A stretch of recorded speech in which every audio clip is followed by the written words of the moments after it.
Kita akan bahas bab yang berkaitan dengan sedekah atau berkaitan dengan infak. Di dalam Al-Quran banyak sekali ayat yang mengajarkan kepada kita tentang pentingnya untuk bersedekah dan pentingnya berinfak. Demikian pula banyak ayat yang mencela ketika kita menjadi orang yang bakhil, mencela ketika kita lalai dengan akhirat karena urusan dunia. Di antara ayat yang sering dibaca di dalam sholat 5 waktu adalah surah At-Takatsur. Alhaakumut takatsur. Telah melalaikan kalian bermegah-megahan hatta zurtumul maqabir, sampai masuk ke liang kubur. Sehingga kalau di surah Al-Munafiqun itu Allah Subhanahu wa taala berfirman bahwa salah satu yang dicita-citakan oleh orang yang meninggal itu adalah ingin hidup lagi dan bersedekah. Karena pentingnya masalah sedekah. Di dalam surat yang lain, misalnya di surah Al-Lail, Allah Subhanahu wa taala juga menjelaskan tentang dua kondisi yang berbeda dan kesudahan yang berbeda. Kondisi yang pertama adalah fa'amma man a'ta wattaqa. Orang yang memberikan hartanya dan dia bertakwa. Itu semua karena wasaddaqa bil husna. Karena membenarkan al-husna. Karena membenarkan perintah Allah Subhanahu wa taala, membenarkan kabar dari Allah Subhanahu wa taala tentang kehidupan akhirat.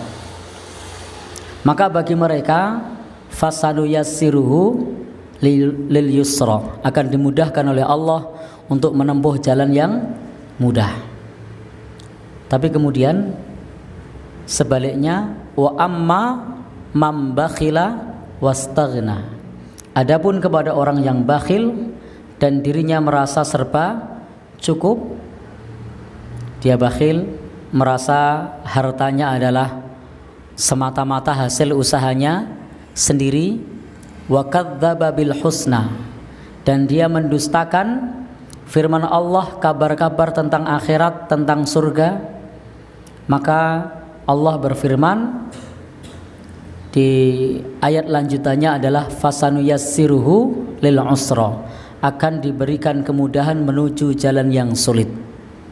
Maka firman-Nya adalah fa'angdzartukum naron taladzza, maka aku berikan peringatan kepada kalian api neraka yang menyala-nyala.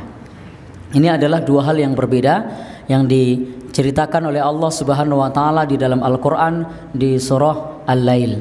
Kesudahan orang yang dia mau mendermakan hartanya dan kesudahan orang yang dia bakhil.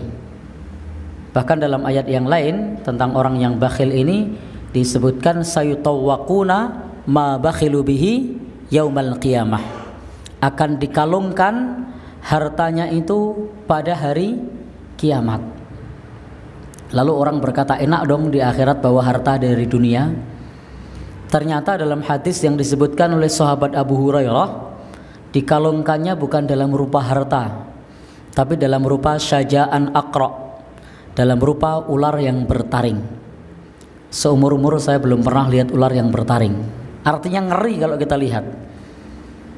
Maka Bapak Ibu yang berbahagia, kenapa seperti itu? Karena bakhil. Maka hartanya akan dikalungkan dalam rupa ular yang bertaring. Itu dalam hadis Bukhari. Adapun dalam Al-Quran hanya disebut sayutawwaquna ma bakhilu bihi yaumal qiyamah, akan dikalungkan hartanya yang ia dahulu bakhil. Kapan dikalungkannya? Pada hari kiamat. Kemudian juga kepada orang-orang yang enggan untuk menunaikan zakat. Ini ada di surah At-Taubah. Allah Subhanahu wa taala berfirman, yauma yuhma 'alaiha fi nari jahannam, pada hari ketika dipanaskan di dalam api neraka Jahannam.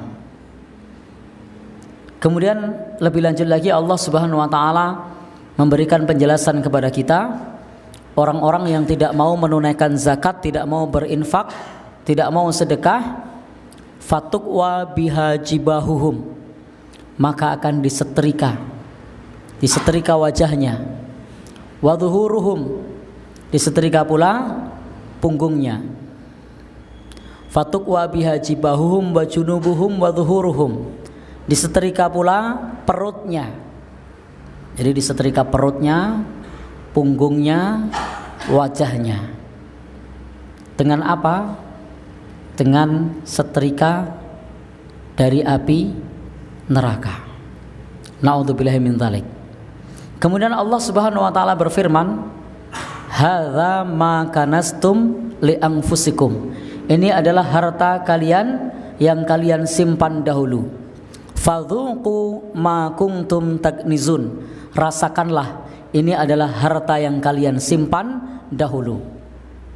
Jadi Allah Subhanahu wa taala berfirman, hadza ma kanastum li anfusikum. Ini adalah harta yang dahulu kalian simpan. Fadzuqu ma kuntum taknizun. Rasakanlah harta yang kalian simpan dahulu.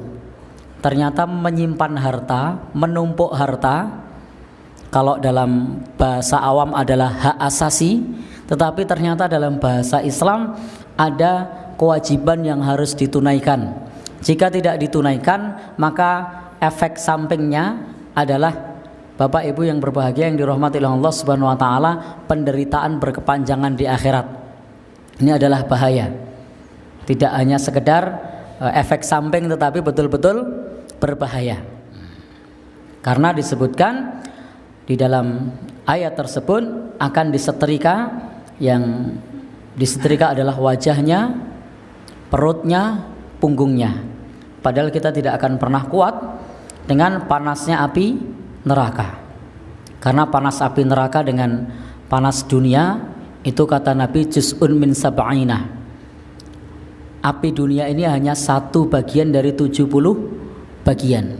Artinya api di akhirat panasnya 70 kali lipat daripada panas api dunia. Padahal kita disetrika dengan setrika biasa, tidak sengaja nyentuh saja mateng kulit kita.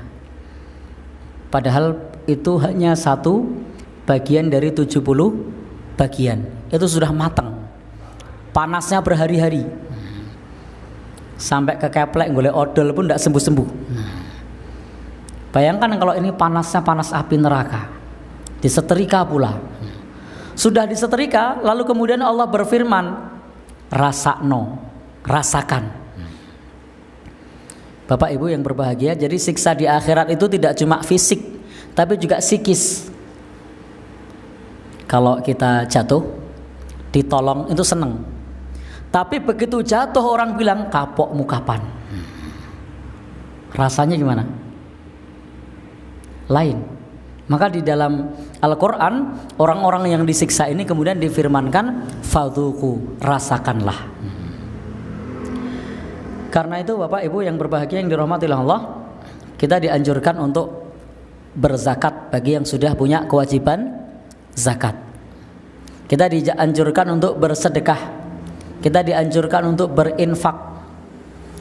Kalau tadi kita tidak mau berinfak, tidak mau bersedekah, tidak mau berzakat, itu ada konsekuensinya. Maka sebaliknya, kalau kita bersedekah ada pahalanya, kita berinfak ada pahalanya, kita berzakat ada pahalanya.